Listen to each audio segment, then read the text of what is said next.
Untamed is an RMC hybrid conversion at Walibi Holland, and well, this thing is insane. I just had to make a review on it. After all, it is my new #1 coaster, and for good reason. So, if you do enjoy the video, please be sure to subscribe and give the video a like. You guys are legends, and this is my review of Untamed.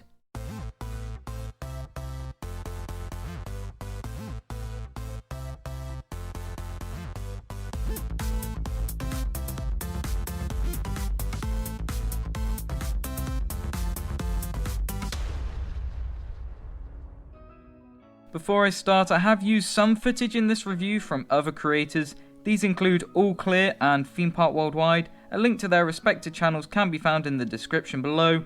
Obviously, I do not own their footage, and yeah, huge amount of thanks to them. Okay, let's kick things off with the surrounding area in which Untamed sits in. Untamed can be found in the wilderness section of Walibi Holland, which was formerly known as Sherwood Forest, but for 2019, Walibi completely redid the area, converting their old Vekoma wooden coaster into the RMC conversion you can see today. The wilderness provides a nice, chill atmosphere, lots of vegetation, and a relaxing soundtrack. I do like this area, it is my favourite area as such of Walibi Holland, but can I just say I absolutely love that entrance sign. A fantastic way to draw guests in as you look up at the sign with the lift hill behind it. Oh, it looks spectacular. In the queue line there's more vegetation and actually some former track and even a car from Robin Hood.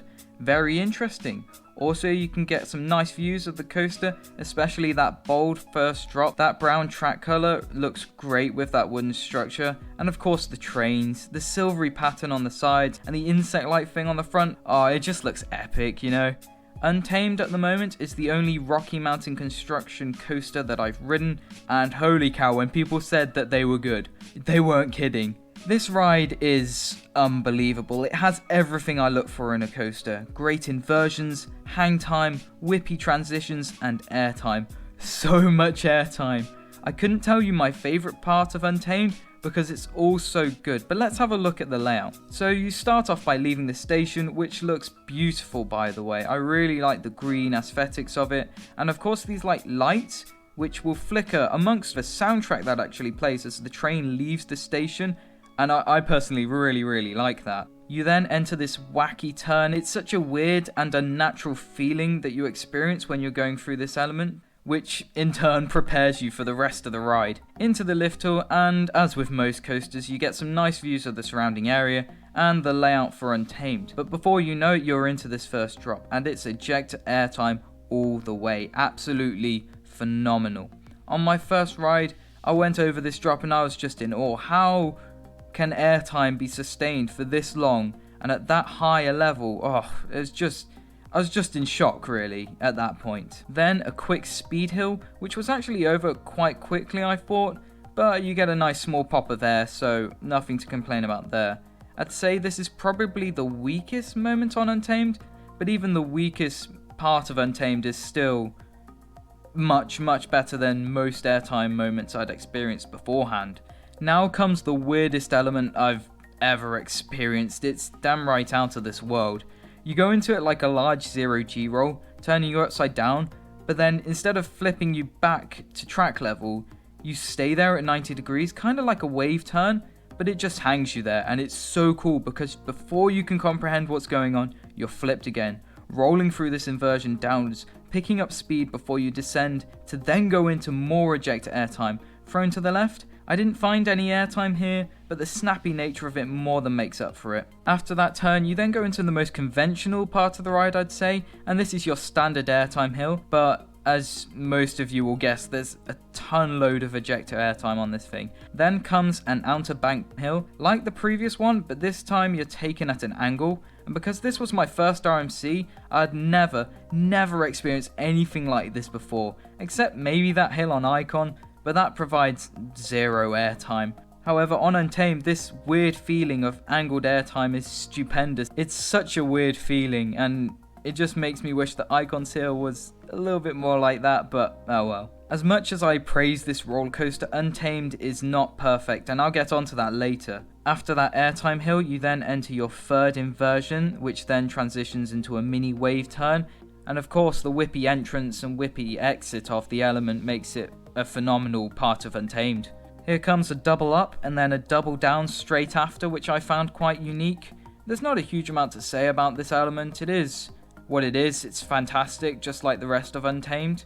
But what comes after is what I consider very, very interesting.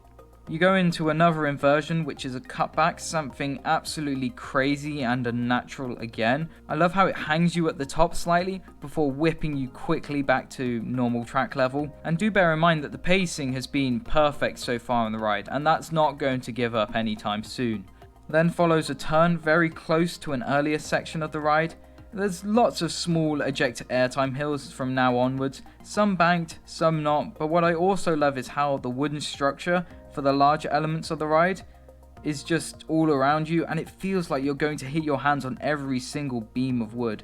This part of the ride is truly out of control. It is literally Untamed. To conclude your ride experience, you enter this final inversion, which is taken rather slowly, but the hang time is sustained, although a little painful, and then out of nowhere you get a small final pop of airtime before you enter the brake run. Now that I've talked you through the layout, you're probably wondering what that downside to Untamed is, really. And for those of you who have ridden an RMC, you've probably seen this coming, and that is the restraints. Now, I'm not completely blaming the restraints and saying that they are awful. Personally, I don't feel that they're that bad. I think what's really to blame, but not to blame, is the aggressive nature of RMC in general. You're being thrown up into your seat so many times, and for, well, what I found out on Untamed is quite a long period of time of ejector airtime, but I'm sure if you were to ride Untamed continuously again and again, then I'm sure you would experience some minor bruising. I mean, I only had 2 rides on Untamed, and get this, both were in the back row, and yeah, it did hurt for a little bit afterwards, but not for a long time. About those 2 rides on Untamed back row, I don't really know how I got that. I was so incredibly lucky. Like literally, I was hoping before we were going to go into that station, I was going, please get back row, please get back row, please, come on, I really want to get back row, because the people that I'd spoken to have said back row on RMCs is the best, and I got 2 back rows. So due to that fact, I can't really advise where the best seat on Untamed is because I haven't ridden it enough. I do aim on getting to the Netherlands, maybe in the next 2-3 years, because I really love the country, its culture, and of course, its phenomenal roller coasters. I am extremely impressed with Untamed, as you can probably tell by now, and I couldn't not award it my new #1 coaster. The ride is just insane. You've been watching Stubwood. If you've got this far into the video, then I really do thank you for watching. It means a lot that you guys are enjoying these videos. Remember to give it a like if you haven't done so already. Have a great day, and I'll see you all in the next video.